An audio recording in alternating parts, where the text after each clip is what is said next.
Hello guys, this is Th3Ruthless and welcome to another video. Today we're gonna talk everything about PvP. So in the previous week I uploaded a video with a new DPS build that I made, that it was really amazing. So everyone has asked me to implement this in PvP and it was really hard, but I finally have the answer on this one. So if you want to be a mean machine and predict people's deaths like I do, now he will die. If I don't die. He will die. Look. 1, 2. Hey, let me play them, motherfuckers. I will kill your healer now, no matter what. Look. He's dead. Yes, of course he is. Of course he is. Because this is the build, to kill people. I will go again, look. Even with the shield. 70k HP.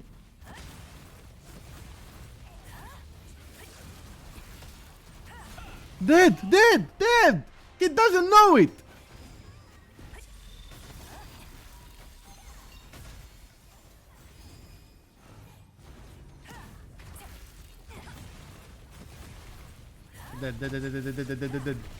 Dead! This is how I do it. Let's go to the healer and make him have some fun.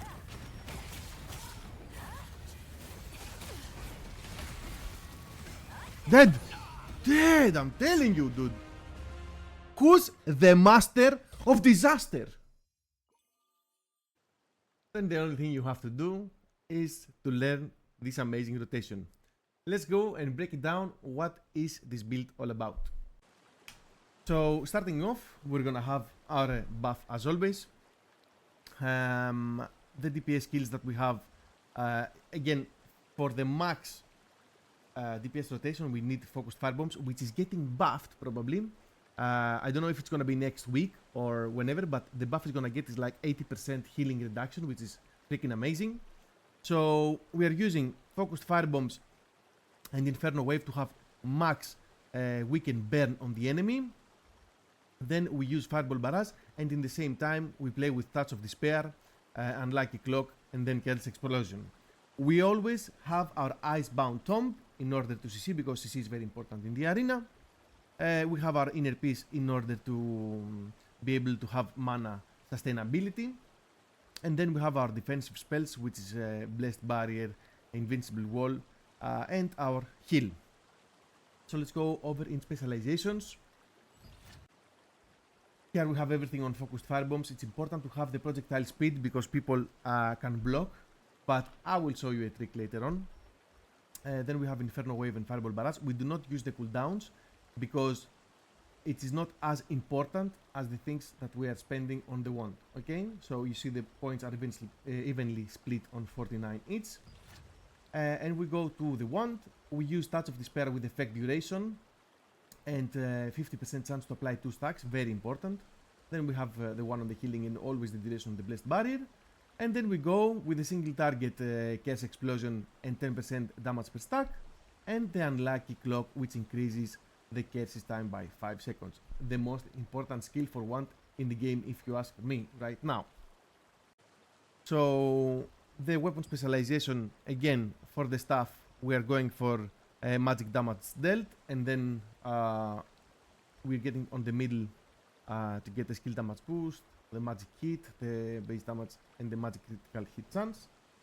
And the important thing on the wand, the middle tree, which give us 100 heavy attack chance. This is freaking huge. And then we go for the curses. Down there we want to reach the curse duration extra 1 second, which is really important as well.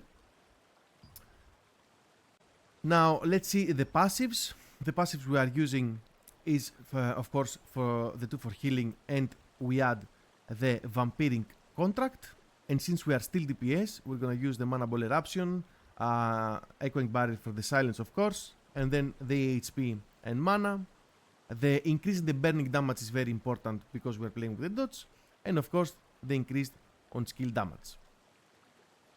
Now let's go over and see how this rotation works. Before showing you the rotation, I forgot to show you the stat points. So the stat points are very important to have 50 strength, okay?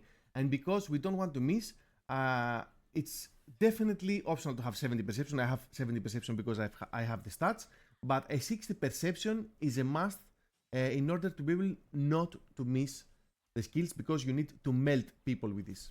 So let's go to the rotation.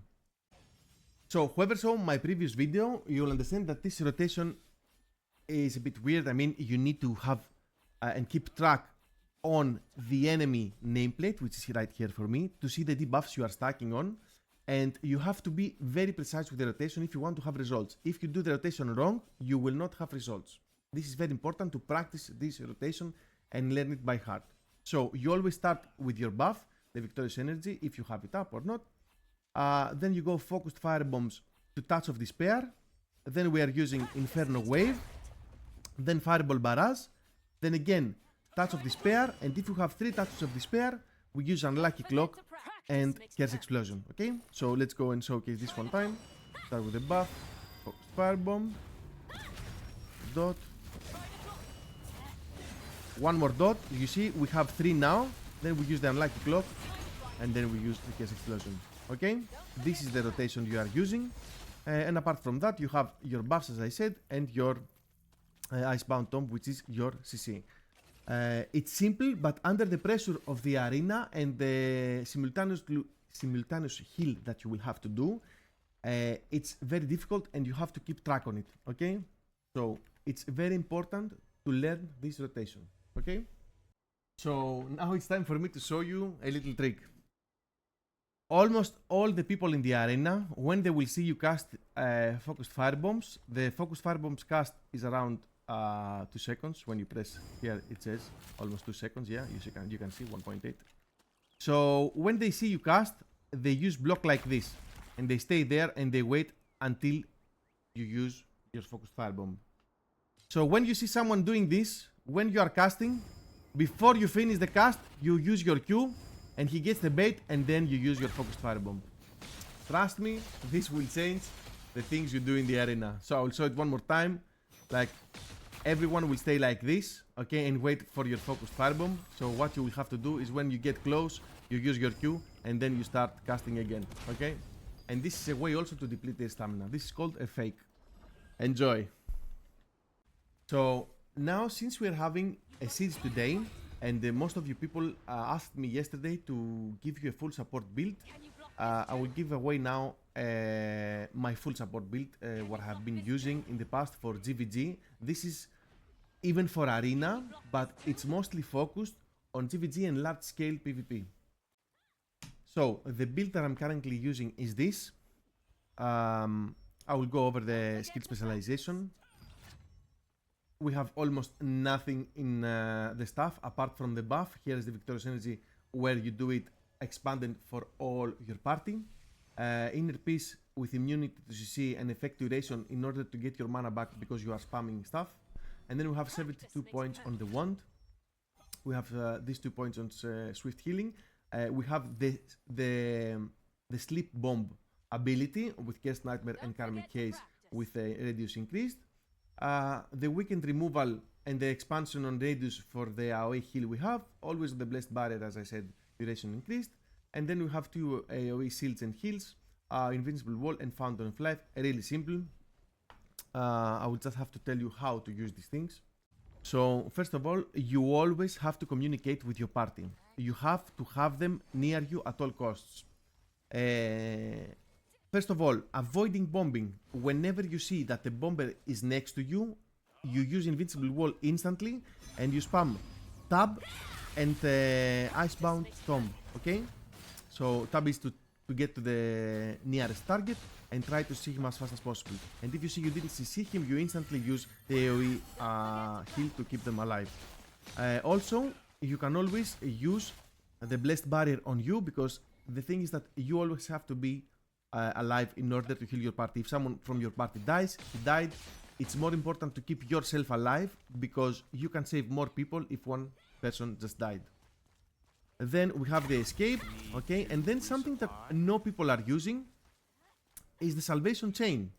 The salvation chain pulls one friendly character to you, okay? I use this many times because many people will chain your DPS inside them. So when you see a DPS getting chained, you chain back instantly and you save him. Okay, so before the fight starts, we always start with our AoE buff and then we use our shield. This is the pre-fight, when we are organized to go for a fight. So before the fight starts, like a second before, we do these two spells for our party to be ready to engage. Okay, if we go close combat, you can have the ability to sleep bomb the enemies, but I wouldn't suggest you go in front and try to sleep people. This will get you killed. If you wanna try this, you will always have to use Blessed Barrier on yourself. If you wanna try this, I don't suggest it, but if you are like so eager to do it. So instead of this, you will always have to ask your party who is gonna be on the first line, on the front line. So you will give them always the Blessed Barrier.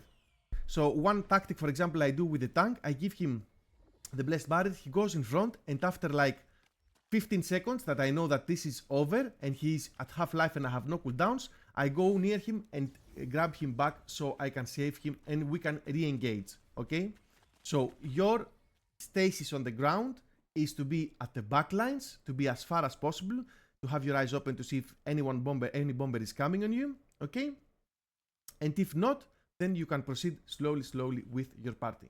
And you have to remember, do not chase people that run away from you. If they want to stay safe and to get heals, they have to stay near you. Okay, it's their problem, not yours. Make sure that your party, they will always have a heart on you to show that you are the healer. You will always use Lady Knight Camarcea. It's the most amazing. It will save you from death. It will give you cooldowns, and cooldowns is all we need for this build.